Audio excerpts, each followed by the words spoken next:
কর্ম এবং ফল। মানুষের স্বভাব হলো এটাই যে তিনি নিজের প্রত্যেক পরিশ্রমের প্রতিফল প্রার্থনা করেন। বেশিরভাগ সময় এই ফলাফলের চিন্তা করতে করতে, কল্পনা করতে করতে উনি কর্ম করতে থাকেন যে আমি এই কাজটা করলে এই ফল পাবো। সেই সব কল্পনা করতে থাকেন যা না তার হাতে আছে, না আছে অধিকার, আর না আছে নিয়ন্ত্রণ। উনি শুধু নিজের কর্ম করতে পারেন। উনি কি ফল পাবেন তা তার হাতে কখনোই নেই। তাই আপনিও শুধুমাত্র কর্ম করতে থাকুন, ফলের চিন্তা করবেন না। মনে রাখবেন, শিকড় এবং শাখা যেভাবে একে অপরের সাথে জড়িয়ে, সেইভাবেই একে অপরের সাথে জড়িয়ে কর্ম এবং ফল। যেরকম কর্ম আপনি করবেন সেরকম ফল আপনি অবশ্যই পাবেন। তাই এই ফলের আশায় কর্মের সময় কখনোই নষ্ট করবেন না, কারণ যে ব্যক্তি সময় নষ্ট করেন, সময় সেই ব্যক্তিকে অবশ্যই নষ্ট করে দেয়। কর্ম করুন নিঃস্বার্থভাবে, ফলের চিন্তা করবেন না, আর আমার সাথে ভালোবেসে বলুন রাধা রাধা। কর্ম এবং ফল দেখতে গেলে এই সমস্ত ব্রহ্মাণ্ড এই দুইয়ের মাঝেই স্থির হয়ে আছে। মানুষজন কর্ম করেন ভালো ফল লাভের আশায়, আর ভালো ফল লাভের আশায় উনি এটাই ভুলে যান যে উনি যে কর্ম করছেন তা কি করছেন। আমি বলেছিলাম কর্ম করুন ফলের চিন্তা না করে, কিন্তু কি কর্ম করছেন সেই বিষয়ে ভাবাটাও অত্যন্ত আবশ্যক। নয়তো অনেক সময় আমরা এমন কর্ম করে ফেলি যা না চাইতেও বিষে পরিণত হয়, যা হয়েছে দুঃশাসনের সাথে, দুর্যোধনের সাথে, গুরু দ্রোণের সাথে। একজনের মানসিকতা উচিত ছিল না, একজনের বিবেক উচিত ছিল না, আরেকজন যে পক্ষ নির্বাচন করেছিলেন সেই পক্ষ উচিত ছিল না। আর যা কিছু ওনাদের সাথে হলো, আপনার, আমার, আমাদের সকলের সাথে তা হতে পারে। আমি বলেছিলাম কর্ম করুন, ফলের চিন্তা করবেন না, কিন্তু এই কর্মের বিষয়ে বিচার করে দেখাটাও ততটাই আবশ্যক। দেখুন, কর্ম করার উচিত প্রক্রিয়া ফলের চিন্তা না করা, কিন্তু যদি আপনার কর্ম শুভ হয় তাহলে তার ফলও নিয়তি আপনাকেই দেবে। সর্বদা কর্ম করার সময় এটা ভাবুন যে আপনার এই কর্ম এই সংসারকে, এই সমাজকে, আপনার পরিবারকে, আপনার আশেপাশের মানুষজনকে কোন দিশায় নিয়ে যাবে। যদি এটা সবার জন্য মঙ্গলময় হয় তাহলে কর্ম করতে থাকুন। আর হ্যাঁ, নিশ্চিত রূপে ফলের চিন্তা করবেন না।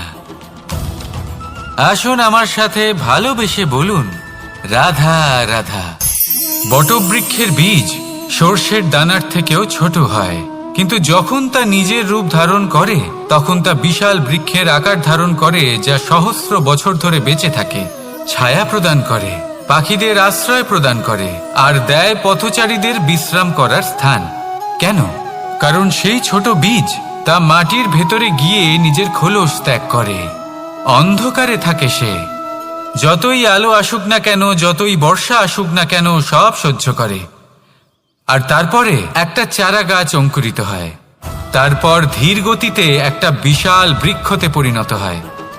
দেখুন, জীবনে কঠিন সময় আসে, এই জন্য নয় যে আপনি হার মেনে নেবেন, এই জন্য আসে যাতে আপনি ভবিষ্যৎ নির্মাণের জন্য নিজেকে তৈরি করতে পারেন। যদি কঠিন সময়ে আপনি ওই বীজের মতো দৃঢ় হয়ে থাকতে পারেন, তাহলে আপনিও একদিন সেই বিশাল বৃক্ষের মতো নিজের অস্তিত্ব গড়ে তুলতে পারবেন, যা সহস্র বছর পর্যন্ত মনে রাখা হবে। আসুন আমার সাথে ভালোবেসে বলুন রাধা রাধা। এই ব্রহ্মাণ্ড কত বৃহৎ, তাই না? যার সম্মুখে এই পৃথিবীকেও একটা বিন্দুর মতো মনে হয়। আর এই পৃথিবীতে আমরা কে হই, আমাদের আকার কিরকম, আমাদের অস্তিত্বই বা কি? যখন আমরা এভাবে ভাবি তখন মনে হয় আমরা কিছুই নই। তা আমরা যখন কিছুই নই, তাহলে আমরা এত চিন্তা করি কেন? কি ভেবে ভয় পাই? কাকেই বা এত ভয় পাই? কে আমাদের মারতে পারে আর কেই বা আমাদের জন্ম দেবে? আত্মার আসলে না কখনো জন্ম হয় আর না কখনো মৃত্যু।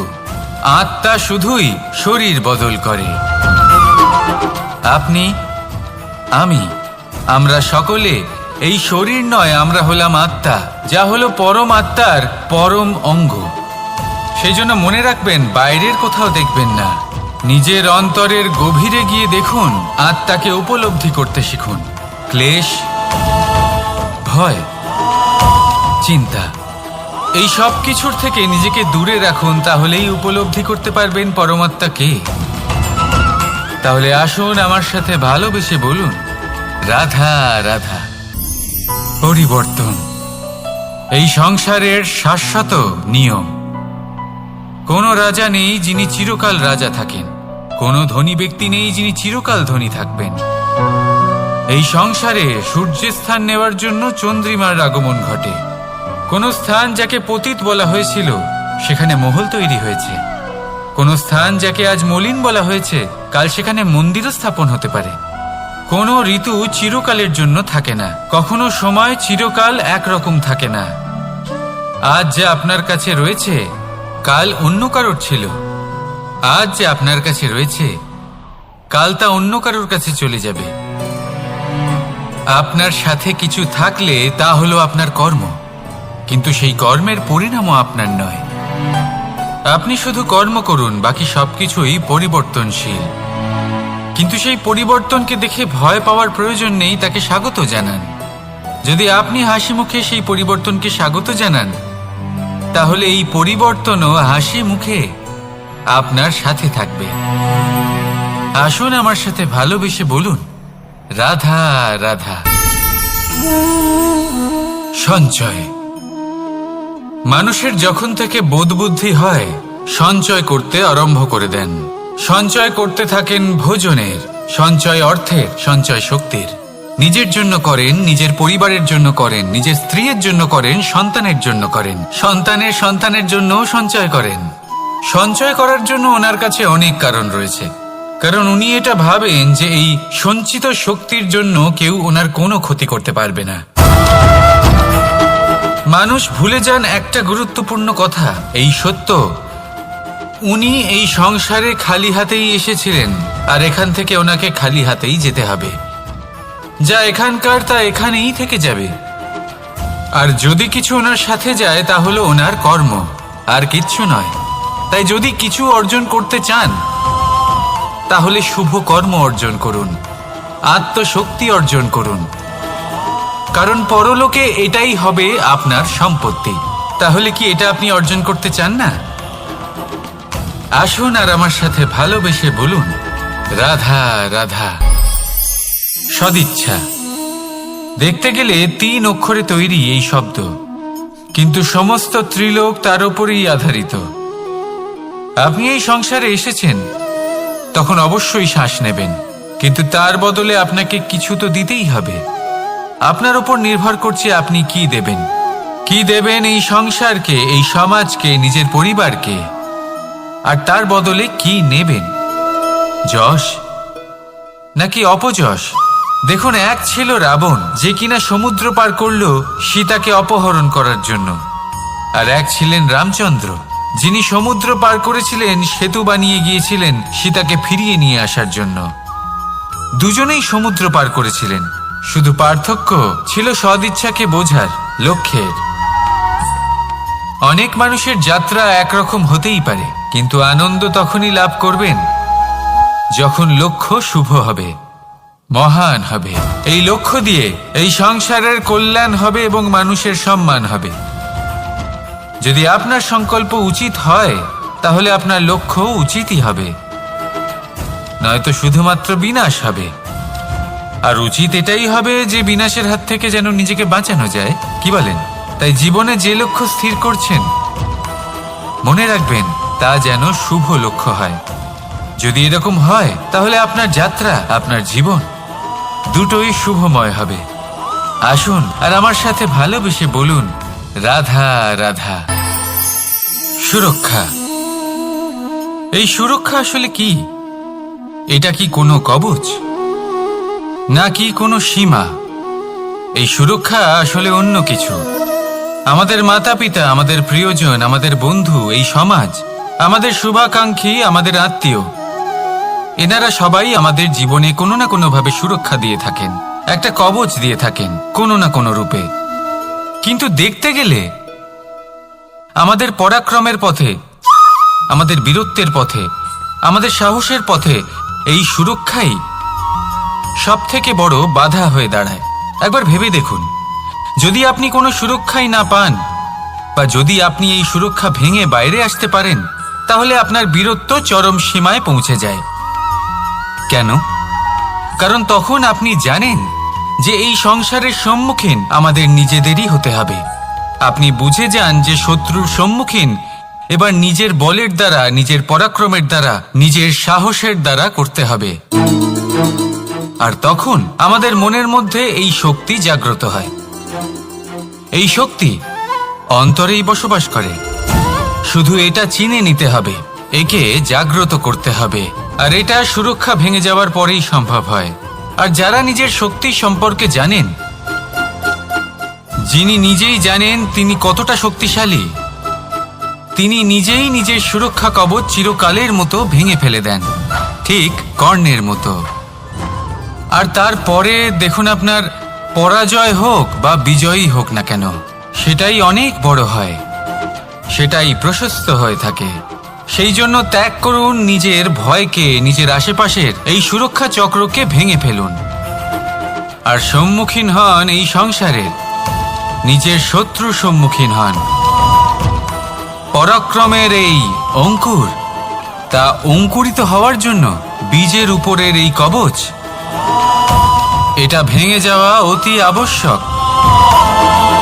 আসুন আমার সাথে ভালোবেসে বলুন, রাধা রাধা। যখন আমরা হাঁটতে থাকি আর আমাদের পায়ে কাঁটা বিঁধে যায়, তখন মুখ দিয়ে আহ বেরিয়ে আসে, কান্না চলে আসে, আর অনেক সময় অভিশাপও বেরিয়ে আসে। কিন্তু আমরা কি কখনো এটা এইভাবে দেখেছি, এইভাবে ভেবেছি যে আমরা যে পথে চলেছি সেই পথে কাঁটা বিঁধেছে, নাকি আমরা সেই পথ নির্বাচন করেছি যাতে শুধুই কাঁটা রয়েছে? নাকি আমরা এভাবে ভেবে দেখেছি যে এই কাঁটা আমাদের কষ্ট দিতে এসেছে, নাকি এটা আমরাই বিছিয়ে রেখেছিলাম? সাবধান থাকা উচিত ছিল, কারণ কাঁটা বিঁধলে যন্ত্রণা হবে, চিৎকার করে ফেলতে পারি, মুখ থেকে অভিশাপও বেরিয়ে আসতে পারে। কিন্তু এই অভিশাপ শুধুমাত্র আমাদের তরফ থেকে অভিশাপ হয়, সামনের ব্যক্তিটির ওপরও নির্ভর করে। এবার সেই ব্যক্তি যদি এমন হয় যে ফুল আর কাঁটা এই দুই সমানভাবে গ্রহণ করতে পারে, তার কাছে অভিশাপও বরদানে পরিণত হয়। শেষ পর্যন্ত ব্যাপারটা দাঁড়ায় ভাবনা, চিন্তা, দৃষ্টিভঙ্গির ওপর। কারণ আপনার এই ভাবনাই সত্যি হয়ে সামনে আসে। সেই জন্য এই ভাবনা, চিন্তা, মানসিকতাকে গুরুত্ব সহকারে দেখবেন। এই বিবেচনা নিয়ে বিবেচনা করতে শিখুন। আমার কথার অর্থ হলো যে জীবনে যখন এরকম কিছু একটা ঘটবে, তখন ভেবে দেখুন যে এরকম কেন হলো। আপনি কি এমন কোনো কর্ম করেছিলেন যার কর্মফল এটা? এমন কোনো কাজ যা অনুচিত ছিল, অসত্য ছিল, যা অভদ্রতার কারণ ছিল? ভেবে দেখা প্রয়োজন। দেখুন, ইচ্ছে হলো আপনার যে আপনি কি করতে চান, ভাবনা আপনার, সত্য আপনার, জীবন আপনার, সিদ্ধান্ত আপনার। আসুন আর আমার সাথে ভালোবেসে বলুন, রাধা রাধা। সময়, এই সময় আসলে কি? এই সময় একটা সরল রেখা তো কখনোই নয়। সময় হলো একটা চক্র, যেখানে এর আদি সেখানেই হলো এর অন্ত, আর যেখানে তা শেষ হয় সেখান থেকেই তার শুরু হয়। এই সময় একটা অত্যন্ত বিচিত্র চিন্তা, বিচিত্র ভাবনা, এ একটা বিচিত্র বস্তু যা কেউ বুঝতে পারেন না। এই সময়ের লীলা, এর কোনো প্রমাণ নেই, কোনো জ্ঞান নেই, কোনো পরিমাপ নেই। শুধু এটুকু আমরা জানতে পারি, যেখানে শেষ হবে সেখান থেকে একটা নতুন সূচনাও হবে। যা আজ আপনার কাছে আছে, কাল অন্য কারোর কাছে যাবে, তারপরে তার কাছ থেকেও অন্য কারোর কাছে যাবে, তারপরে তার থেকেও ছিনিয়ে নেওয়া হবে। এই নিয়তির একজনের কাছ থেকে অন্যজনের কাছে আদান প্রদানের এই সময় হলো আপনার সময়। এই সময়ের সদ্ব্যবহার করুন, এই সময়কে বাঁচুন। আপনাকে শুধু এটাই সুনিশ্চিত করতে হবে যে আপনি কোন পক্ষে আছেন। আর সত্যি বলতে কি, আপনার জীবনের পরিণাম নির্ভর করে আপনার নির্বাচনের ওপর। আপনি কোন পক্ষ নির্বাচন করছেন। তাহলে মনে রাখবেন, জীবনে সেই পক্ষই নির্বাচন করবেন যা চয়ন করার পরে আপনি সুখ অনুভব করবেন, আপনি সন্তোষ লাভ করবেন, প্রসন্নতা লাভ করবেন। আর আমি এটাই সুনিশ্চিত করব যে এই পক্ষ যেন শান্তির পক্ষ হয়, এই পক্ষই যেন প্রেমের পক্ষ হয়। তাহলে চিন্তা করবেন না, আর আসুন আমার সাথে ভালোবেসে বলুন, রাধা রাধা। দৃষ্টি আর দৃষ্টিভঙ্গি, এই সমগ্র লীলা হলো এই দুইয়ের। বিচিত্র হতে পারে, কিন্তু এটাই সত্যি। এবার আপনাকে একটা উদাহরণ দিয়ে বোঝাই। অনেক সময় আপনি কোনো ব্যক্তিকে এটা বলতে শুনবেন যে আমি আমার নিজের উপরে গর্ব করি, আমি নিজেকে নিয়ে গর্ব করি, আমি খুব ভালোভাবে আমার মা বাবার সেবা করি, ওনাদের আমি সবসময় সুখী রাখি, ওনাদের আমি একটা বাড়ি দিয়েছি, সকল সুখ সুবিধা দিয়েছি, ওনাদের জীবনে প্রত্যেক জিনিস দিয়েছি আর দেব যা তাদের প্রয়োজন। এবার আমাকে বলুন যে আপনি কে হন। আপনি হলেন সেই বীজ যা আপনার মাতা পিতা রোপণ করেছেন। আপনার মা বাবাই আপনাকে এই সংসারে জন্ম দিয়েছেন। এবার এইসব কথার কি তাৎপর্য? এই হলো সেই ব্যক্তির দৃষ্টিভঙ্গি। এবার দেখা যাক এই প্রকৃতি আমাদের কি শেখায়। কখনো কোনো গাছকে দেখবেন, যখন সেই গাছে ফল আসে, সে মালিকে এটা বলে না যে দেখো আমি তোমাকে ফল খেতে দিচ্ছি। সেই বৃক্ষ এটা বলে না যে দেখো আমি তোমায় আহার করতে দিচ্ছি, কারণ ও জানে যে এটা হলো সেই মালির পরিশ্রম, এটা হলো তারই কর্মের ফল, আর এটা তারই পাওয়া উচিত। সে বলে যে তোমার জিনিস তোমাকেই অর্পণ করলাম, এ আমার জিনিস নয়। ও জানে সেই মালির গুরুত্ব আসলে কি, এটা হলো তার দৃষ্টিভঙ্গি। সেই জন্য আপনি জীবনে কোন ব্যক্তির মধ্যে, কোন পশু পাখির মধ্যে, কোন প্রাণীর মধ্যে, কোন পরিস্থিতিতে, কোন আবেগের মুহূর্তে কি দেখতে পাচ্ছেন, সেটা আপনার দৃষ্টিভঙ্গির উপরে নির্ভর করছে। তাই নিজের মনে ধন্যাত্মক ভাব জাগ্রত করুন, শুভ চিন্তা নিয়ে আসুন। এই ভাবনাই সত্য হয়ে সামনে আসবে। এই দৃষ্টিভঙ্গি এমন হয়ে যাবে যে আপনার জীবনে সবকিছুই শুভ হবে। তাহলে আসুন আর আমার সাথে ভালোবেসে বলুন, রাধা রাধা। প্রতিশোধ অথবা কাউকে দুঃখ দেওয়ার ভাবনা, যদি এটা আপনার মনে থাকে, তাহলে আপনি নিজের মনেই যন্ত্রণার একটা বিশাল বৃক্ষ রোপণ করছেন, এটা মনে রাখবেন। কারণ কাউকে দুঃখ দেবার এই ভাবনা, এটা হলো সেই বীজ যা আপনার মনেই পতিত হবে, আপনার মনেই অঙ্কুরিত হবে, আর আপনার মনেই একটা বিশাল বৃক্ষরূপে বেড়ে উঠবে। জীবন আপনার, কর্ম আপনার, কাউকে দুঃখ দেবার ভাবনা আপনার ছিল, এই বৃক্ষ হলো আপনার, তাই এর ফলও আপনিই পাবেন, যা গ্রহণও আপনাকেই করতে হবে। মনে রাখবেন, যে মানুষ এটা ভাবে যে আমি ওকে দুঃখ দেব, ওকে কষ্ট দিতে চাই আমি, সেই মানুষই দুঃখ আর কষ্ট পেয়ে থাকে। যদি সেই জায়গায় আপনি এটা ভাবেন যে আমি কাউকে সুখী করে তুলতে চাই, কাউকে সুখ প্রদান করতে চাই, তাহলে তারও বীজ আপনার মনেই রোপণ হবে, বৃক্ষে পরিণত হবে, যার ফলও আপনিই পাবেন। এখানে বিষয়টা হলো শুধু মানসিকতার চিন্তা, যা সত্য হয়ে আপনার সামনে আসে। তাহলে এই মানসিকতা শুভ করুন, সবার জন্য মঙ্গল কামনা করুন। অন্যের মনে আপনার জন্য ভালো চিন্তা থাকুক বা না থাকুক, আপনি সবার জন্য শুভ চিন্তা করে কর্ম করতে থাকুন, তাহলে আপনার সাথেও ভালোই হবে। তাহলে আসুন আর আমার সাথে ভালোবেসে বলুন, রাধা রাধা। সুখ আর অভিজ্ঞতা, এই দুই জীবনে একসাথে কখনোই আসে না। মনে রাখবেন, যেখানে সুখ থাকে সেখানে অভিজ্ঞতা থাকে না, আর যখন এই সুখ আমাদের জীবন থেকে দূরে চলে যায়, তখন আমাদের জীবনে আসে এই অভিজ্ঞতা। পরমাত্মা, প্রকৃতি, নিয়তি এই অভিজ্ঞতাকে আমাদের জীবনে পাঠান, যাতে আমরা একটা অত্যন্ত গুরুত্বপূর্ণ শিক্ষা, একটা জ্ঞান প্রাপ্ত করতে পারি। এই অভিজ্ঞতা আমাদের শেখায় যে অতীতে এমন কি হয়েছিল যা আমাদের করা উচিত হয়নি। আমাদের শেখায় ভবিষ্যতে এমন কি আছে যা আমাদের করা উচিত আর কি করা উচিত নয়। দেখতে গেলে এই অভিজ্ঞতা আমাদের সেই শিক্ষা দেয় যার জন্য আমরা সুখের দিকে উচিতভাবে অগ্রসর হতে পারি।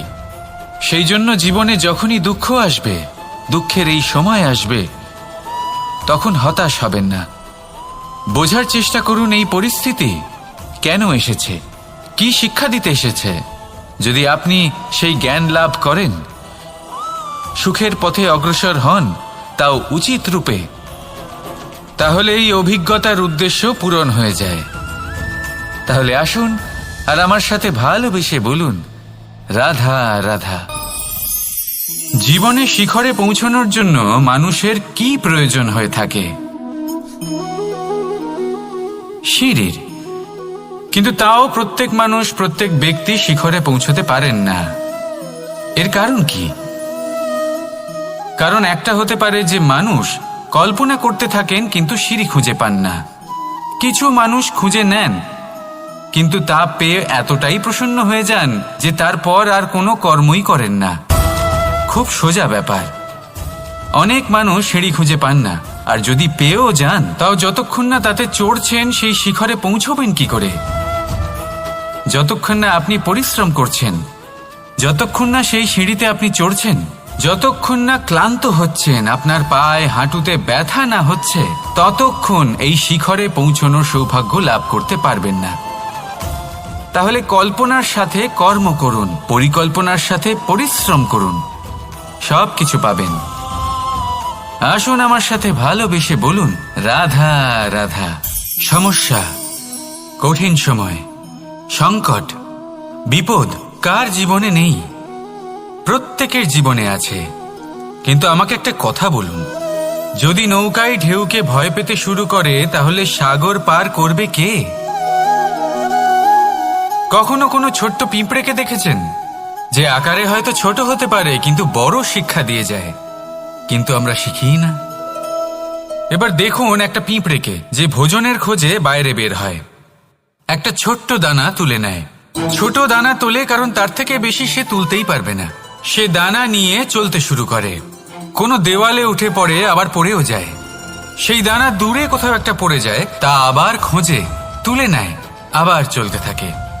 পড়ে যায় আবার ওঠে, পড়ে যায় আবার ওঠে। সেই দানাটা রেখে দেয়, আবার বেরিয়ে পড়ে ভোজনের খোঁজে। পরিশ্রম করতে থাকে কিন্তু হার মানে না। এই শিক্ষাই তো আমাদের প্রাপ্ত করতে হবে। নিরন্তর পরিশ্রম আর নির্ভীক হয়ে কর্ম করে যেতে হবে। এটাই হলো সাফল্যের মাধ্যম, এটাই হলো জয়ের মন্ত্র, অচ্যুত অজয় অস্ত্র। তাহলে আসুন আর আমার সাথে ভালোবেসে বলুন, রাধা রাধা। আমরা সকলে চাই আমাদের জীবনে সাফল্য আসুক। আমরা চাই যে এই সংসারে আমাদের খ্যাতি ছড়িয়ে পড়ুক। আমরা চাই যেন আমরা আলোচিত হই। কিন্তু শুধু চাইলেই কি যায় আসে? যদি এই সংসারে আলোচিত হতে হয় তাহলে পরিচিত হতে হবে পরিশ্রমের দ্বারা। যতক্ষণ না আপনারা পরিশ্রমের সাথে পরিচিত হবেন, সাফল্যের সাথে পরিচিত হবেন না। সংঘর্ষ করতে হবে প্রতিদিন, প্রতি বছর। জীবনের সব পরিস্থিতিতেই হয়তো নতুন নতুন বাধা আসবে, নতুন নতুন বিঘ্ন ঘটবে। কিন্তু এটা আবশ্যক নয় যে সমস্ত বিঘ্ন বিনাশের জন্য আসবে। কিছু বিঘ্ন আপনার পথ প্রশস্ত করার জন্য আসবে, আপনার পথ পরিষ্কার করার জন্য আসবে। যদি আপনাকে উদাহরণ দিই, যখন বন্যা আসে, বাড়ি ঘর ভেসে যায়, তখন আমরা হতাশ হয়ে পড়ি, আমরা দুঃখী হয়ে পড়ি। কিন্তু সেই বন্যাই আমাদের সেই ধরিত্রীকে এত উর্বর করে তোলে যে সেই উর্বর অংশ কাজে লাগিয়ে আমরা সেরকম আরো 10টা বাড়ি বানাতে পারি। তাহলে ধন্যাত্মক থাকুন আর যে কোনো সংঘর্ষের জন্য প্রস্তুত থাকুন। জীবনে অনেক দূর যেতে পারবেন। তাহলে আসুন আমার সাথে ভালোবেসে বলুন, রাধা রাধা।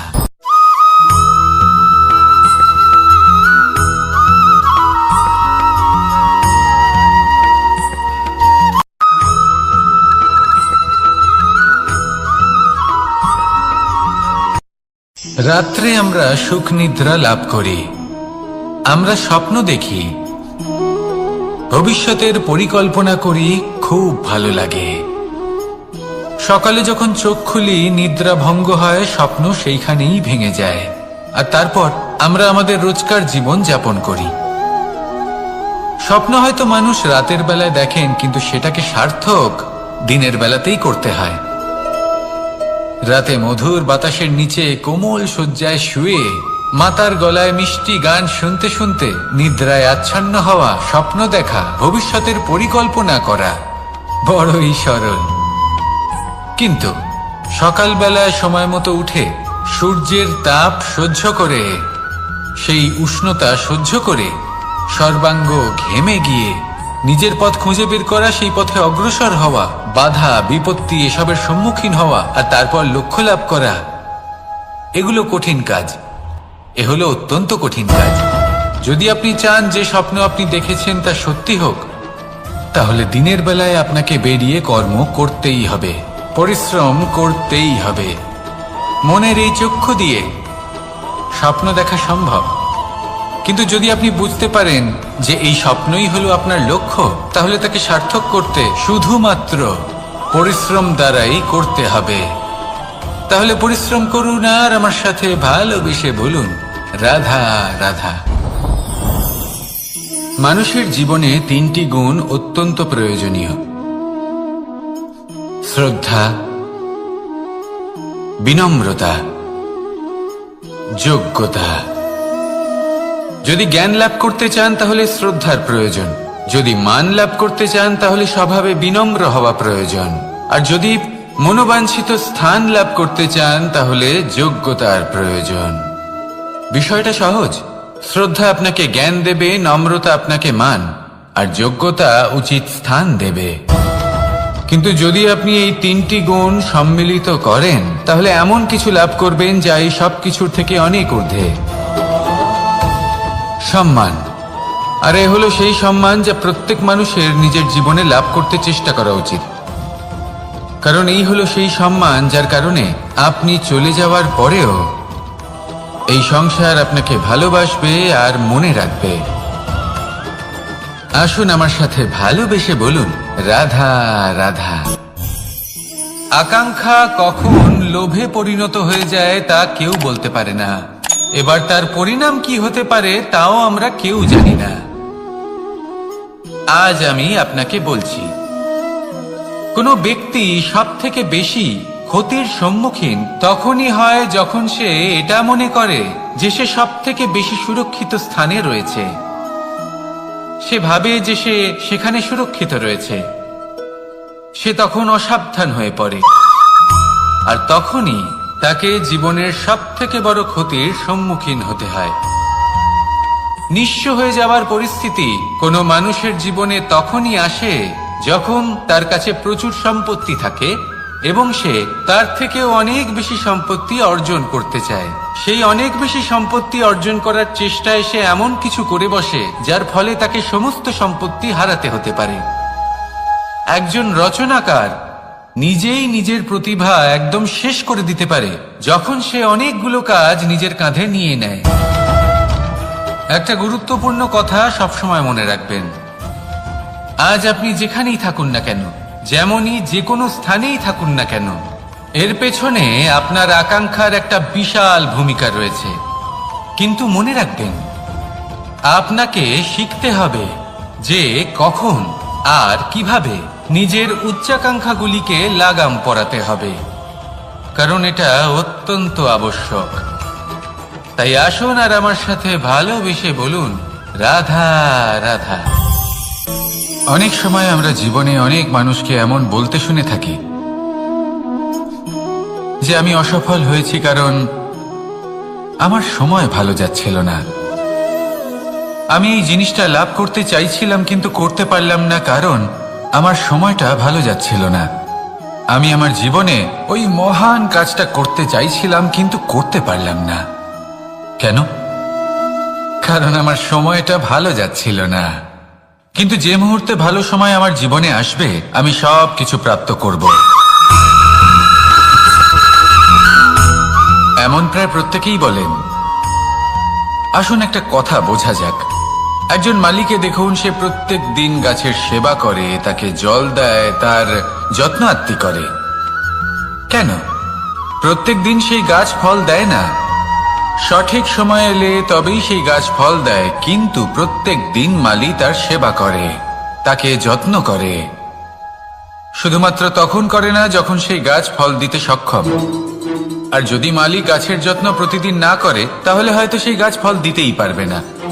এটাই হলো আমাদের জন্য একটা শিক্ষা। যখন সময় আমাদের জন্য অপেক্ষা করে না, তখন আপনি সময়ের জন্য কেন অপেক্ষা করছেন? ভালো সময়ের জন্য অপেক্ষা করবেন না। ভালো এবং শুভ কর্ম দ্বারা ভালো সময়কে নিজের কাছে টেনে আনুন। নিরন্তর কর্ম করুন, পরিশ্রম করতে থাকুন। শুভ সময় আপনা থেকেই আপনার কাছে আসবে। আসুন আমার সাথে ভালোবেসে বলুন, রাধা রাধা।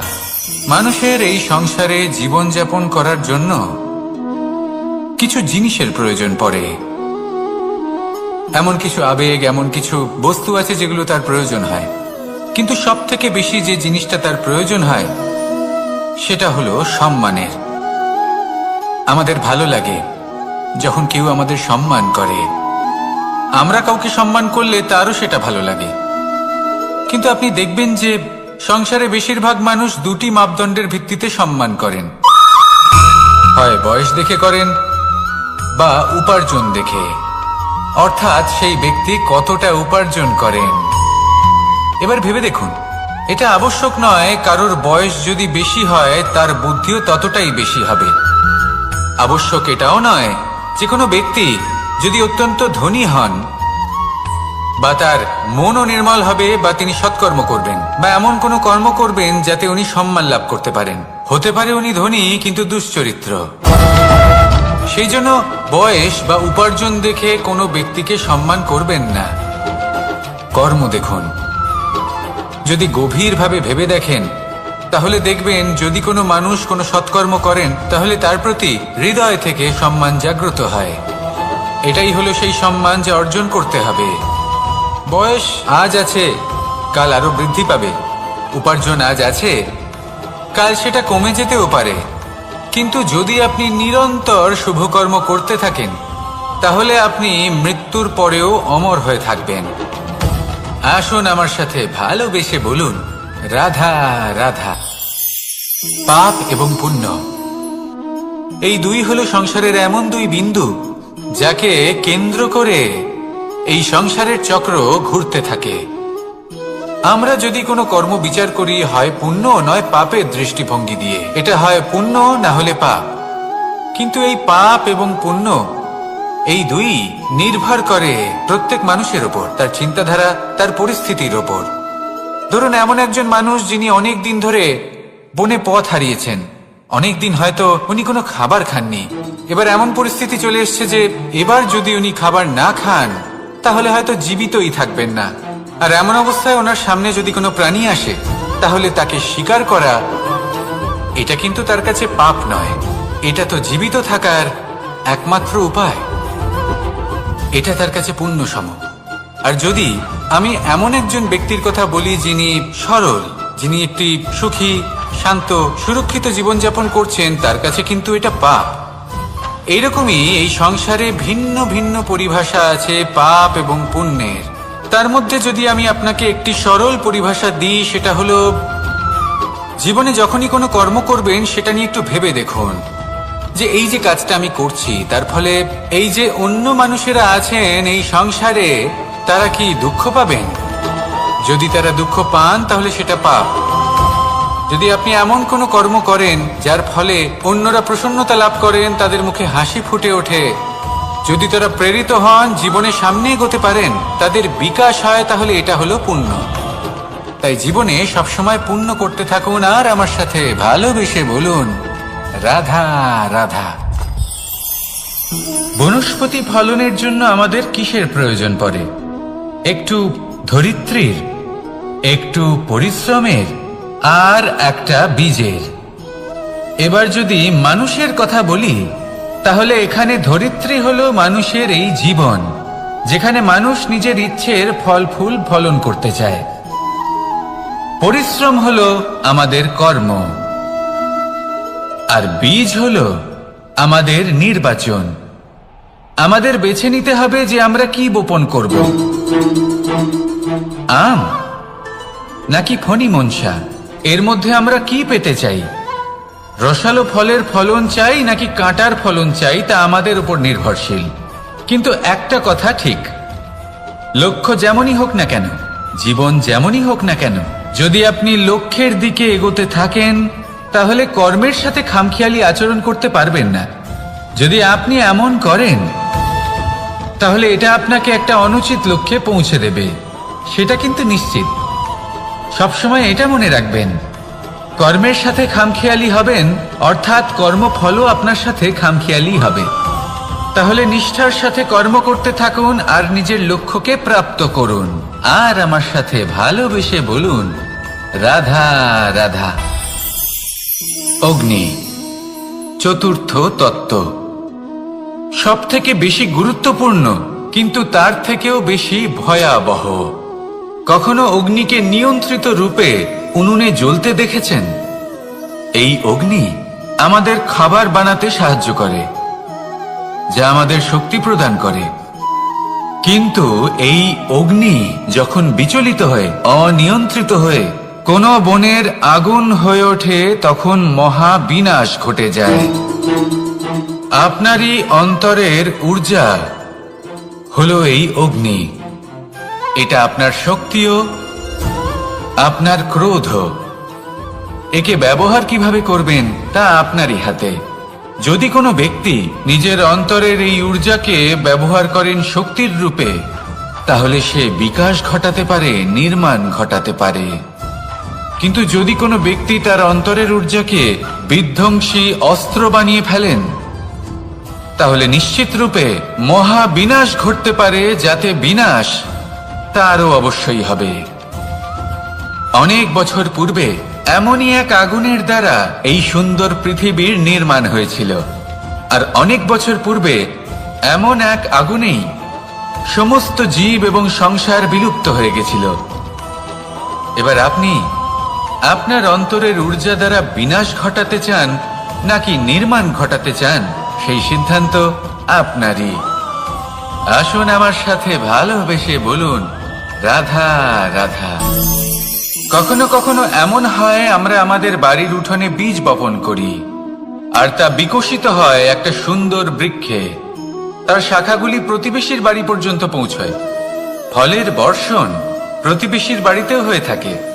আর আমরা ভাবি গাছ আমরা উৎপন্ন করব আর ফল খাবেন আপনারা। এই কেমন কথা হলো? আপনাকে এই কথা বুঝতে হবে যে এসব হলো ভৌতিক বস্তু, সাংসারিক বস্তু। কখনো নিজের বাড়ির বাগানে ভালোবাসার গাছ বপন করে দেখুন, তার শাখাও প্রতিবেশীর বাড়ি পর্যন্ত পৌঁছবে, ফলের বর্ষণ সেখানেও হবে। কিন্তু সেই ফল চাইতে আপনাকে যেতে হবে না, সেই ফল দ্বিগুণ মাত্রায় আবার আপনার কাছেই ফিরে আসবে। তাই নিজের বাড়িতে আর নিজের মনে ভালোবাসার গাছ উৎপন্ন করুন। এই জীবন প্রসন্ন হয়ে বলবে, রাধা রাধা। অ দিয়ে অন্ত, আ দিয়ে আরম্ভ, এই দুইয়েরই রাশি সমান। যদি আপনি মন দিয়ে দেখেন তবে দেখবেন এদের সম্পর্ক খুবই নিবিড়। কিভাবে? যখন কোনো কিছু শুরু হয় এটা নিশ্চিত হয়ে যায় যে তা সমাপ্তও হবে।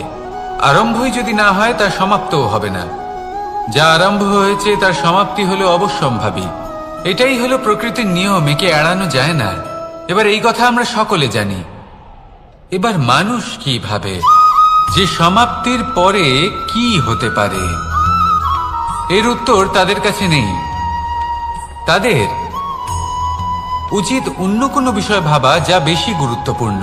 এবার মানুষ এটা জানে না যে মৃত্যুর পরে কি হতে পারে, কিন্তু এই কথা অবশ্যই জানে যে জন্ম থেকে মৃত্যু পর্যন্ত এই সময়, যাকে আমরা জীবন বলে থাকি, এই সময় আমরা কর্ম করতে পারি। এই কথা তো আমরা জানি। তাহলে এমন কি কর্ম করা যেতে পারে যা আমাদের সমাপ্তির পরও আমাদের প্রাসঙ্গিক করে রাখতে পারে, এই বিষয়ে ভাবা উচিত। যে জন্মগ্রহণ করেছে তার মৃত্যু হবেই, এটা সাধারণ বিষয়। কিন্তু ইতিহাস আজও সেই সকল মানুষজনকে স্মরণ করেন যাদের এই সংসার তাদের মৃত্যু নয়, বরং তাদের জীবনকালে যে কর্ম তারা করেছেন তার দ্বারা মনে রাখেন। সেই কর্মের কারণে এই সংসারে তাদের নাম, তাদের কর্ম, তাদের ব্যক্তিত্ব, তাদের কীর্তি অমর হয়ে থাকে এবং থাকবে। আপনার কাছে এতটা সময় নেই যতটা আপনার মনে হচ্ছে আপনার কাছে আছে। সেই জন্য যত শীঘ্র সম্ভব শ্রেষ্ঠ কর্ম করুন, যতটা পারবেন ততটা অধিক সুকর্ম করুন। এই সংসারে নিজেকে অমর করে তুলুন আপনার মৃত্যুর পরেও। আর আমার সাথে ভালোবেসে বলুন, রাধা রাধা। ওমা, এ কি? আমি কখন থেকে এখানে অপেক্ষা করছি, হাত পেতে দাঁড়িয়ে রয়েছি যাতে একটা ফল আমার হাতে এসে পড়ে এবং সেটা আমি খেতে পারি। কখন থেকে অপেক্ষা করছি, কিন্তু সেটা হচ্ছেই না। এবার আপনি বলবেন যে এসব কি বলছি, এ কি অদ্ভুত কথা বলছি। যদি ফল খেতে হয় তাহলে আমাকে বৃক্ষে চড়তে হবে, ফলের কাছে পৌঁছতে হবে, তবেই তো ফল পাবো। এবারে এটা অত্যন্ত সহজ ব্যাপার, কিন্তু এই বিষয়টা আপনি নিজের জীবনের প্রসঙ্গে ভেবে দেখুন।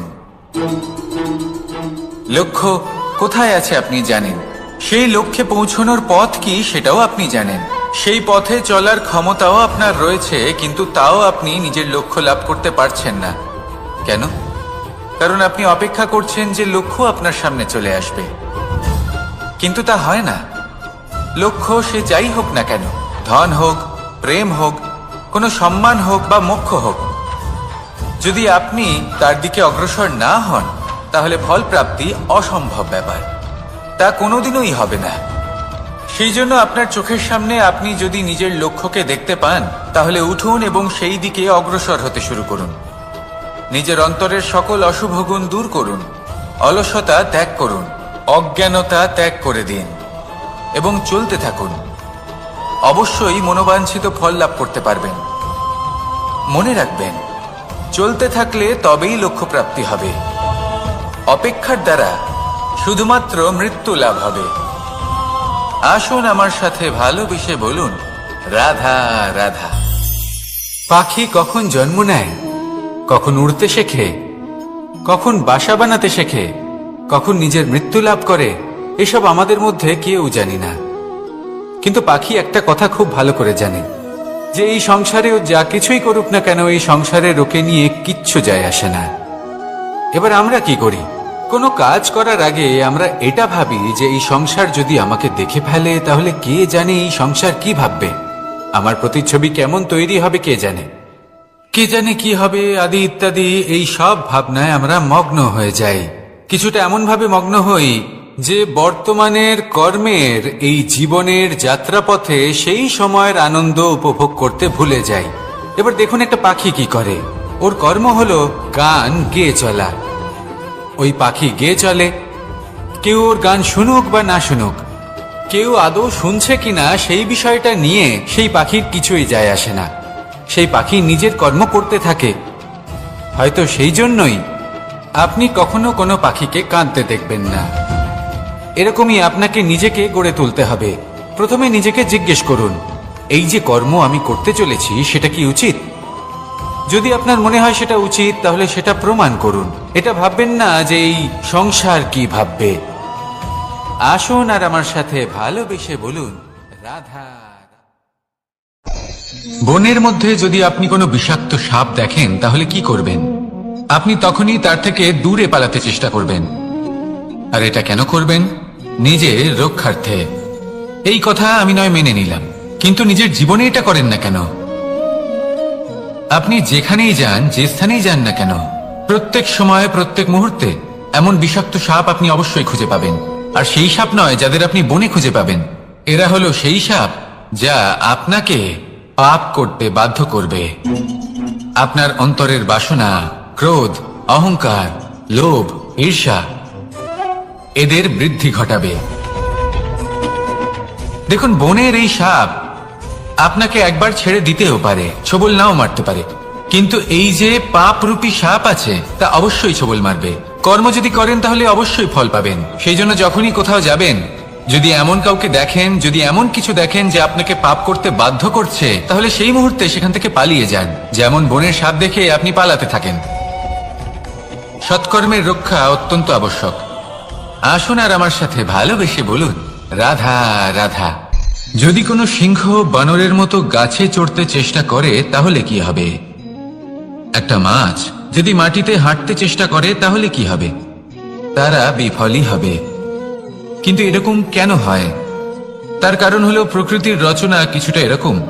এখানে প্রত্যেকটি ব্যক্তিকে, প্রত্যেকটি প্রাণীকে আলাদা আলাদা গুণের অধিকারী করা হয়েছে এবং সকলকে একটা সীমাও প্রদান করা হয়েছে। এবার এই যে বৃক্ষ, পশু, পাখি, এদের মধ্যে সেই ক্ষমতাই নেই যে এরা নিজেদের যাচাই করতে পারবে, নিজেদের সীমাগুলো বুঝতে পারবে, নিজেদের সদ্গুণগুলো চিনতে পারবে। এরা সেটা করতে পারবে না। কিন্তু মানুষ তো আলাদা। মানুষের কাছে সেই বিশেষ শক্তি আছে যে তারা পূর্ণরূপে নিজেদের যাচাই করতে পারবে, নিজেকে পূর্ণরূপে বুঝতে পারবে, নিজের দোষ, নিজের অপগুণ, নিজের সদ্গুণ, নিজেদের সীমাগুলো তারা বুঝতে পারবে। আর এটা অত্যন্ত গুরুত্বপূর্ণ। কথায় আছে যে যদি সাফল্য লাভ করতে হয় তাহলে নিজেকে যাচাই করে নিতে হবে। তাই নিজেকে যাচাই করুন, নিজের সাথে পরিচিত হয়ে যান এবং জীবনে কর্ম করতে থাকুন। সাফল্যের শিখরে অবশ্যই পৌঁছে যাবেন। আর ওখানে যদি যান তাহলে এই মন প্রসন্ন হয়ে অবশ্যই বলবে, রাধা রাধা। অন্ধকারাচ্ছন্ন রাত্রি যদি এসে থাকে তাহলে আলোকিত প্রকাশ নিয়ে সূর্যও অবশ্যই আসে। রোগ যদি এসে থাকে তাহলে তার ওষুধও অবশ্যই আসে। সমস্যা যদি আসে তাহলে সেই সমস্যার সমাধানও নিজে থেকেই আমাদের কাছে চলেই আসে। এই সংসার, এই জীবনের শুধুমাত্র একটাই নিয়ম আছে, আর তা হলো এটাই, এই সংসার হলো একটা চক্রের মতো। এতে শাশ্বত বলে কিছু নেই, নিত্য বলে কিছু নেই। আর যা কিছুই রয়েছে সব বদলাতে চলেছে। যদি আপনার জীবনে দুঃখ থাকে, সমস্যা থাকে, যদি আপনি বিপদ দ্বারা আচ্ছন্ন, তাহলে মনে রাখবেন সবকিছু বদলে যেতে চলেছে। দুঃখের সময় কাঁদবেন না, মনকে আরো দুঃখী করে তুলবেন না, কারণ এখানে যা কিছুই এসেছে তা যাওয়ার জন্যই এসেছে। তাহলে এত চিন্তা কিসের? আনন্দ সহকারে জীবন যাপন করুন আর আমার সাথে ভালোবেসে বলুন, রাধা রাধা। রাত্রিবেলায় যখন আলোকিত জোনাকিদের দেখেন তখন মন প্রসন্ন হয়ে ওঠে। এদের দেখতে খুবই সুন্দর লাগে। আর এমন ঠিক কেন হয়?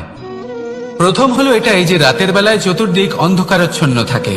এমত অবস্থায় যদি আমরা কোথাও একটু প্রকাশ দেখি তাহলে সেটাই আশার কিরণের ন্যায় মনে হয়। সেই প্রকাশই আমাদের মন প্রসন্ন করে তোলে। আর সেই জন্য যে সকল মানুষ রাতের বেলায় কোনো জোনাকি দেখতে পান তারা প্রসন্ন হয়ে যান। এবার কখনো কখনো জীবনে আমাদের মনে হয় যে চতুর্দিকে শুধুমাত্র অন্ধকারই হয়ে আছে। প্রত্যেকেরই তা কখনো মনে হয়। আর তখনই আমাদের নিরাশ হলে চলবে না, আমাদের দুঃখী হলে চলবে না। সেই সময় আমাদের খুঁজতে হবে নিজেদের আশেপাশে, চতুর্দিকে, আর কোথাও না কোথাও আমরা প্রকাশ অবশ্যই দেখতে পাবো। আশার একটা কিরণ অবশ্যই দেখতে পাবো। কেউ এমন একটা কর্ম করেন যেটা দেখে আমরা প্রেরিত হয়ে যাই। আর এমন কোনো কর্ম যদি আপনারা করেন তাহলে সেই কর্ম আপনার মনকে প্রসন্ন ভাব, আনন্দ এবং ভালোবাসা দ্বারা ভরিয়ে তুলবে। আপনার অন্তরে সেই অন্ধকারের অন্ত করবে, দুঃখেরও অন্ত করবে। আর এই মন প্রসন্ন ভাব নিয়ে বলবে, রাধা রাধা। মনুষ্য জীবনের সবথেকে বেশি গুরুত্বপূর্ণ বিষয় হল মনের একাগ্রতা। এই সংসারের যে কটি মহান কার্য সম্পাদন হয়েছে তা হল মনের এই একাগ্রতার একমাত্র ফল। আপনি অবশ্যই দেখে থাকবেন অনেক ছোট বড় নদী যা বয়ে চলে তাদের সামনে একটা বাঁধ নির্মাণ করা হয় সেই সব নদীর জল সঞ্চয় করতে। বাঁধ হয়ে গেলে প্রয়োজন মতো বা মনের ইচ্ছে মতো তাকে ব্যবহার করা সম্ভব। এবার এটাই আমাদের মনের সাথেও সম্ভব। আমাদের মনের একাগ্রতা আজকের দিনে দাঁড়িয়ে বিভিন্ন ধরনের বিকার, ক্রীড়া এবং ভোগের মধ্যে ভাগ হয়ে গেছে। একে একত্রিত করতে হবে, একটা বাঁধ নির্মাণ করতে হবে, কর্মের বাঁধ। আপনাকে শুধু এটাই করতে হবে, যেটা উচিত কর্ম সেটাই করুন, যেটা অনুচিত কর্ম সেটা করা থেকে নিজেকে বিরত রাখুন। ব্যাস, এই কাজটাই আপনি করতে থাকুন, করতে থাকুন। মনের মধ্যে একাগ্রতার বাঁধ নির্মাণ করুন। আর একবার যদি তা নির্মাণ হয়ে যায় তাহলে যখন চাইবেন, যেখানে চাইবেন, যতটা চাইবেন একাগ্রতা প্রয়োগ করতে পারবেন। আর একবার যদি আপনি এটা শিখে যান তাহলে এই সংসারকে বদলে ফেলার মতো কাজ আপনি করতে পারবেন, সমাজকে শুধরাবার মতো কাজ করতে পারবেন। তাহলে এই মনকে একাগ্র করুন আর আমার সাথে ভালোবেসে বলুন, রাধা রাধা।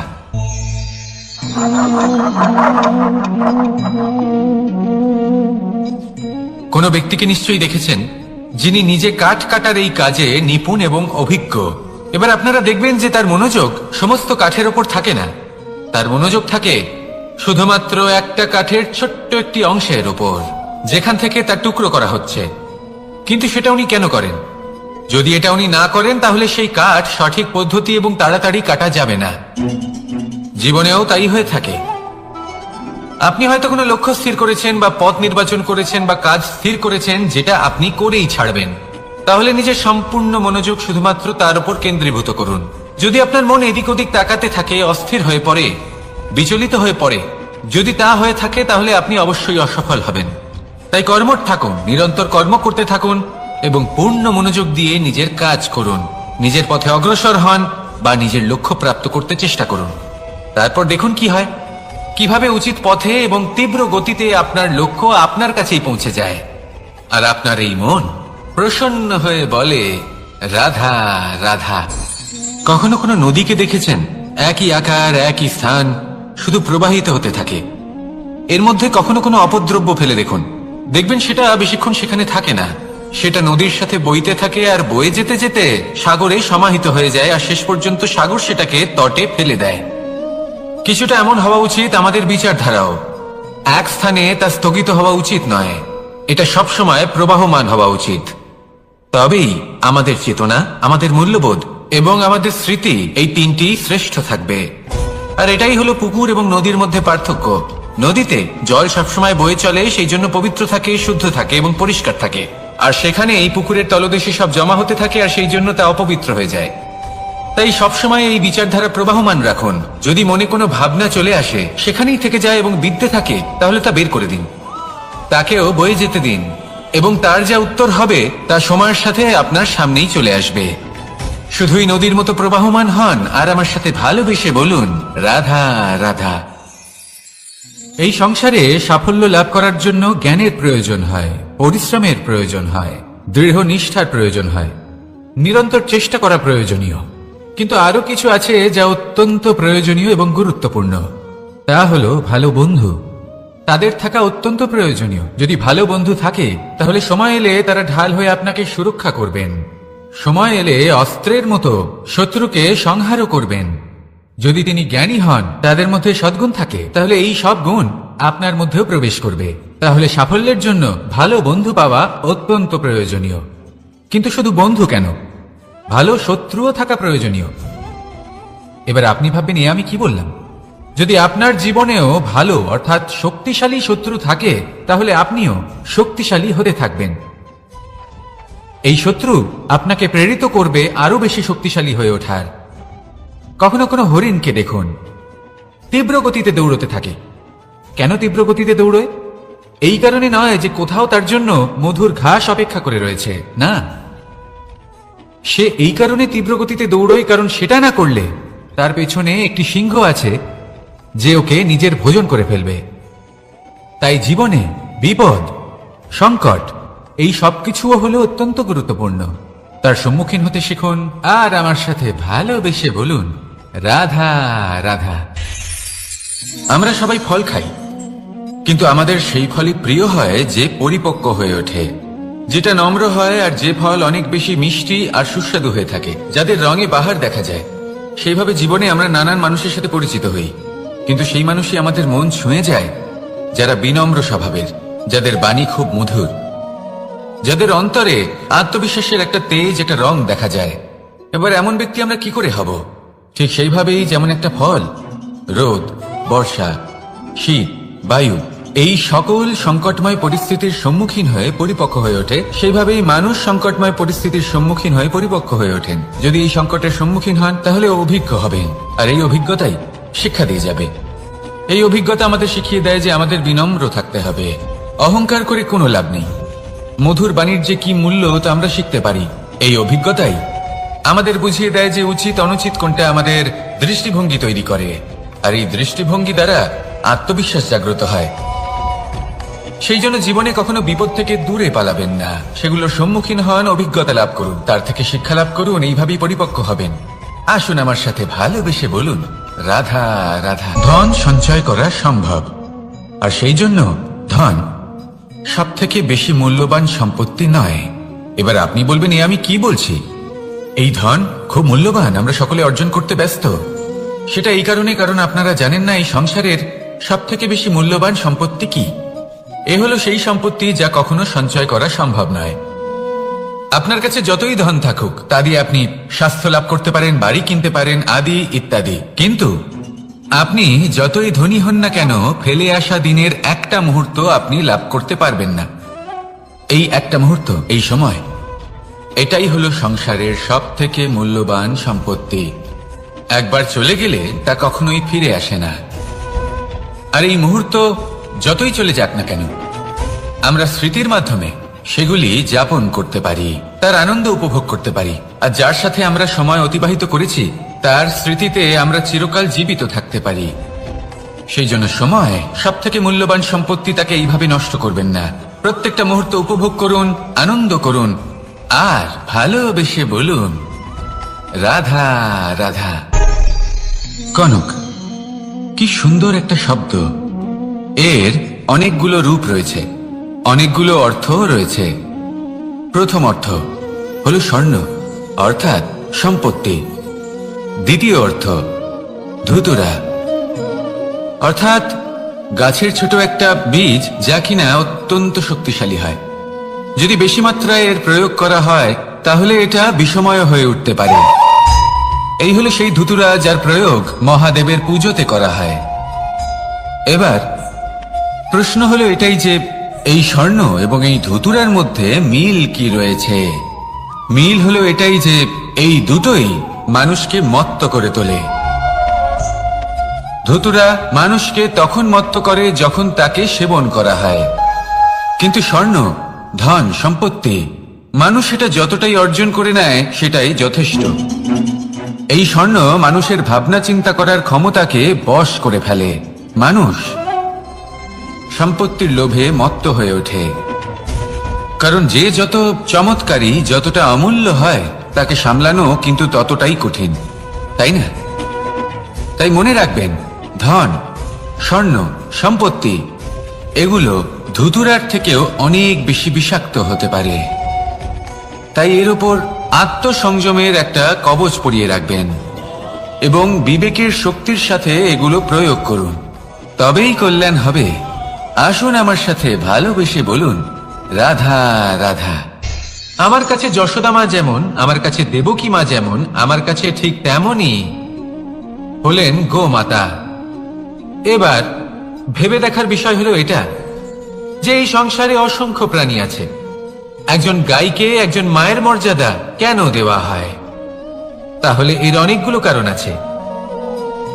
এই গাই অর্থাৎ গোমাতা, এনারা হলেন অত্যন্ত শান্ত, শান্তিপ্রিয়, কখনো কারোর কোনো ক্ষতি করতেই পারেন না।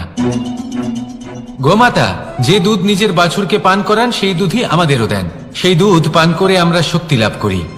এই দুধ থেকে আমরা মাখন, ঘি, পায়েস, এইসব সুস্বাদু খাবার লাভ করি।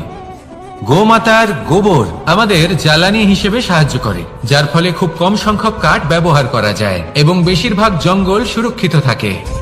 গোমাতার গোমূত্র, সেটাও আমাদের কাছে লাভজনক। এর দ্বারা আমরা অনেক রোগ থেকে মুক্তি লাভ করতে পারি। গোমাতা যখন একটি বাছুরকে জন্ম দেন তখন সেই বড় হয়ে আমাদের ক্ষেত কর্ষণ করে। সেই জন্য গাইকেও জীবনে মায়ের মর্যাদা দেবেন। যতটা সম্ভব তাকে সেবা করুন এবং ভালোবেসে তাকে পালন করুন। এই মন নিজে থেকেই প্রসন্ন হয়ে বলবে রাধা রাধা। মধু কারই না পছন্দ বলুন তো? অত্যন্ত সুস্বাদু হয় এই মধু, মিষ্টি খেতে হয় এবং তা শক্তিও প্রদান করে। এবং প্রত্যেকটি মিষ্টি পদার্থের মতোই এতেও খুব তাড়াতাড়ি পিঁপড়ে ধরে যায়। অন্যদিকে যদি নুনকে দেখি তাহলে বছরের পর বছর রাখলেও এতে পিঁপড়ে ধরে না। এবার যদি কথা বলি বন্ধুত্বের, তাহলে বন্ধুত্ব নুনের মতো হওয়া উচিত, মধুর মতো নয়। যারা সামনে এলে শুধুমাত্র মধুর মধুর কথা বলবে, পরে এতে পিঁপড়ে ধরে যাবে, এটা নুনের মতো হওয়া উচিত। প্রকৃত বন্ধু হলো সে যে সময় এলে পরে আপনার সামনে আপনার প্রকৃত সত্য তুলে ধরবে, তা সে যতই কঠিন হোক না কেন। আপনার দোষ, আপনার অপগুণ, আপনার খামতি আপনাকে বলতে পারবে, যাতে আপনি সেগুলো শুনে মেনে নিয়ে তারপর নিজেকে শুধরোতে পারেন। এটাই হলো প্রকৃত বন্ধুত্ব। কখনো নিজের জীবনের আশেপাশে মন দিয়ে দেখবেন, অনেক সময় এমন মানুষ থাকেন, অনেক বন্ধু থাকেন যাদের দেখে আমাদের মনে হয় যে এনারা খুব কঠোর, এনাদের কথা খুব কটু, কিন্তু বেশিরভাগ এমন মানুষের মনটা যদি বুঝতে পারেন তাহলে দেখবেন তাতে কোনো মালিন্য নেই। এনাদের মন অত্যন্ত পবিত্র হয়। যদি আপনার জীবনেও এমন কোনো ব্যক্তি থেকে থাকে, এমন বন্ধু থাকে, তাহলে তাদের আগলে রাখুন আর আমার সাথে ভালোবেসে বলুন, রাধা রাধা। যতক্ষণ আমরা এই সংসারে জীবিত ততক্ষণ আমাদের সাথে সবকিছু থাকে। আমাদের ধন, সুখ স্বাচ্ছন্দ্য, আমাদের মিত্রগণ, আমাদের পরিবার, এই সমাজ, এই সবকিছু আমাদের সাথে থাকে। যেদিন আমরা এই সংসারকে ত্যাগ করব, এদের মধ্যে কেউ আমাদের সাথে যাবে না। না ধন, না স্বাচ্ছন্দ্য, না সম্পত্তি। এই সকল মানুষ, এই সমাজ, এরা শুধুমাত্রই শ্মশান পর্যন্ত আমাদের সাথে থাকতে পারবেন। তারপরে যদি আমাদের সাথে কিছু যেতে পারে তাহলে তা শুধুই আমাদের ধর্ম। আর এই সংসারে আমরা নিজেদের যে সুনাম রেখে যাই সেটা সম্ভব শুধুমাত্র কর্মের দ্বারা। সেই জন্য সংসারে যতদিন পর্যন্ত জীবিত আছেন, যদি কিছু অর্জন করতে চান তাহলে ধর্ম অর্জন করুন, ধর্মের বিষয়ে স্পষ্টতা অর্জন করুন এবং কর্ম অর্জন করুন। এটাই হবে আপনার অতীত এবং এটাই হবে আপনার ভবিষ্যৎ, এবং এটাই সকলকে প্রেরণা প্রদান করবে। আসুন আমার সাথে ভালোবেসে বলুন, রাধা রাধা। এই পরিবার হলো আমাদের জীবনের একটা অমূল্য সম্পদ, অমূল্য এক আশ্রয়, যা এই সংসারে হয়তো কোথাও আপনি পাবেন না। তাই একে আগলে রাখুন। পরিবার সেই গাছ। আসুন আমার সাথে ভালোবেসে বলুন, সেই গাছ। আসুন আমার সাথে ভালোবেসে বলুন, রাধা রাধা। অনেক সময় আমরা জীবনে অনেক মানুষকে এমন বলতে শুনে থাকি যে আমি অসফল হয়েছি কারণ আমার সময় ভালো যাচ্ছিল না। আমি এই জিনিসটা লাভ করতে চাইছিলাম কিন্তু করতে পারলাম না কারণ আমার সময়টা ভালো যাচ্ছিল না। আমি আমার জীবনে ওই মহান কাজটা করতে চাইছিলাম কিন্তু করতে পারলাম না। কেন? কারণ আমার সময়টা ভালো যাচ্ছিল না। কিন্তু যে মুহূর্তে ভালো সময় আমার জীবনে আসবে, আমি সব কিছু প্রাপ্ত করব। এমন প্রায় প্রত্যেকেই বলেন। আসুন একটা কথা বোঝা যাক। একজন মালিকে দেখুন, সে প্রত্যেক দিন গাছের সেবা করে, তাকে জল দেয়, তার যত্ন আত্তি করে। কেন? প্রত্যেক দিন সেই গাছ ফল দেয় না। সঠিক সময় এলে তবেই সেই গাছ ফল দেয়, কিন্তু প্রত্যেক দিন মালি তার সেবা করে, তাকে যত্ন করে। শুধুমাত্র তখন করে না যখন সেই গাছ ফল দিতে সক্ষম। আর যদি মালি গাছের যত্ন প্রতিদিন না করে তাহলে হয়তো সেই গাছ ফল দিতেই পারবে না। এটাই হলো আমাদের জন্য একটা শিক্ষা। যখন সময় আমাদের জন্য অপেক্ষা করে না, তখন আপনি সময়ের জন্য কেন অপেক্ষা করছেন? ভালো সময়ের জন্য অপেক্ষা করবেন না। ভালো এবং শুভ কর্ম দ্বারা ভালো সময়কে নিজের কাছে টেনে আনুন। নিরন্তর কর্ম করুন, পরিশ্রম করতে থাকুন। শুভ সময় আপনা থেকেই আপনার কাছে আসবে। আসুন আমার সাথে ভালোবেসে বলুন, রাধা রাধা। একে বালি বলুন, মাটি বলুন বা ধুলো বলুন, এ দিয়ে কত কিছু করা সম্ভব। এ দিয়ে আপনি নিজের বাসস্থান নির্মাণ করতে পারেন, প্রাচীর করে তুলতে পারেন, অট্টালিকা নির্মাণ করতে পারেন। কিন্তু যদি এই বালিকে আপনি মুষ্টিবদ্ধ করে রাখতে চান, তাহলে তা হাত থেকে ফসকে যাবে। আপনি কখনোই একে মুষ্টিবদ্ধ করতে পারবেন না। এরকমই হয় আমাদের জীবন, আর এরকমই হয় সময়। এই মুষ্টিবদ্ধ করা বালির মতো। সময়কে আমরা বাধা দিতে পারবো না, আটকেও রাখতে পারবো না। এ হলো প্রবাহমান। জন্ম থেকে মৃত্যু পর্যন্ত এই যে সময়, তা খুবই সীমিত। আর এই সময় আমরা যেটাই করি তার দ্বারাই আমাদের মূল্য নির্ধারিত হয়। আর এই সংসার থেকে চলে যাওয়ার পরেও এই সংসার এই সব কর্মের জন্যই আমাদের মনে রাখে।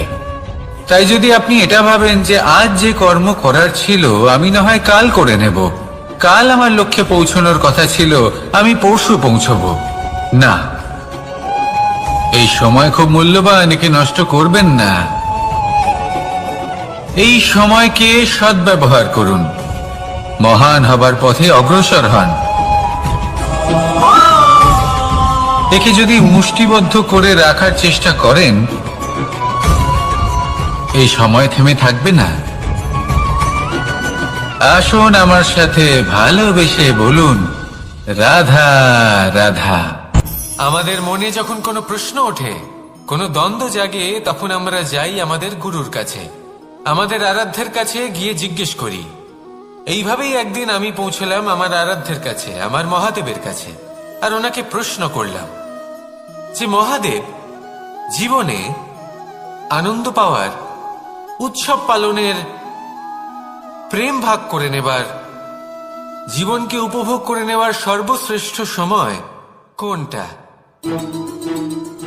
মহাদেব হাসলেন আর উনি বললেন, জীবনে উৎসব পালনের সব থেকে শ্রেষ্ঠ দিন হল মৃত্যুর ঠিক আগের দিনটা। প্রেম ভাগ করে নেওয়ার সব থেকে শ্রেষ্ঠ মুহূর্ত হল মৃত্যুর ঠিক আগের মুহূর্ত। জীবনকে উপভোগ করে নেওয়ার সর্বশ্রেষ্ঠ প্রহর হল মৃত্যুর এক প্রহর পূর্বে। তখন আমি চমকে গেলাম। আমি বললাম, কিন্তু মহাদেব, মৃত্যু তো অনিশ্চিত, আমরা জানিও না কবে আমাদের মৃত্যু হবে। মহাদেব আবার হাসলেন। উনি বললেন যে যদি আমরা এভাবে জীবন কাটাই যে আমরা জীবনের প্রত্যেক দিন, প্রত্যেক মুহূর্ত, প্রত্যেক প্রহর শেষ বলে মনে করি, তাহলে আমাদের সমস্ত জীবন আনন্দের সাথেই অতিবাহিত হবে। কি বলেন?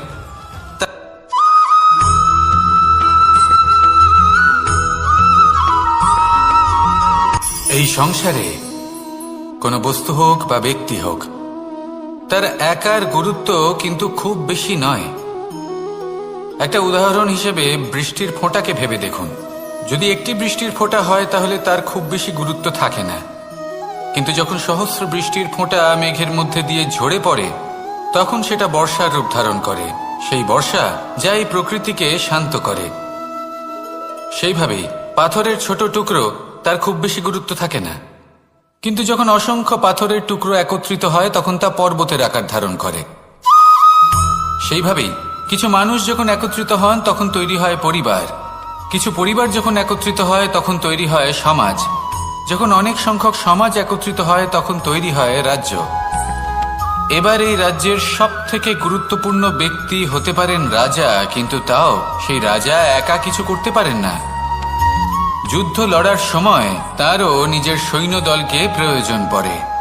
কিন্তু এই সংসারে এমন একজন ব্যক্তি আছেন যিনি একাই সব কাজ করতে থাকেন, এবং সেই ব্যক্তি হলেন মা। আমাদের জীবনে একজন পিতার ভূমিকা কিন্তু নিঃসন্দেহে অমূল্য, কিন্তু আমাদের সকলের জীবনে যে ভূমিকা একজন মায়ের তা অন্য কারোর থাকে না। একজন মা একাই সন্তানকে বড় করতে পারেন, সংস্কারী করে তুলতে পারেন, তার জন্য পরিশ্রম করেন।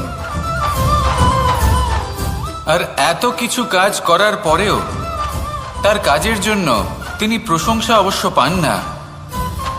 উল্টে যদি সেই সন্তান অনুচিত পথে চালিত হয়, অনুচিত কর্ম করে, তখন সেই মাকেই অপবাদের পাত্র হয়ে উঠতে হয়। আমাদের জীবনে মায়ের যোগদান কতটা সেটা বুঝুন। আপনাকে বড় করে তোলার জন্য উনি কতটা পরিশ্রম করেছেন সেটা বুঝুন। আজ থেকে, এখন থেকে, এই মুহূর্ত থেকে মাকে সম্মান করতে শিখুন। যখন সময় পাবেন, যখন সুযোগ হবে, তখন তার প্রশংসা করুন, ওনারও ভালো লাগবে। আর মায়ের এই মমতার জন্য, তার এই ভূমিকার জন্য আসুন সবাই মিলে আমরা তাকে প্রণাম করি, আর সকলে মিলে ভালোবেসে বলি, রাধা রাধা।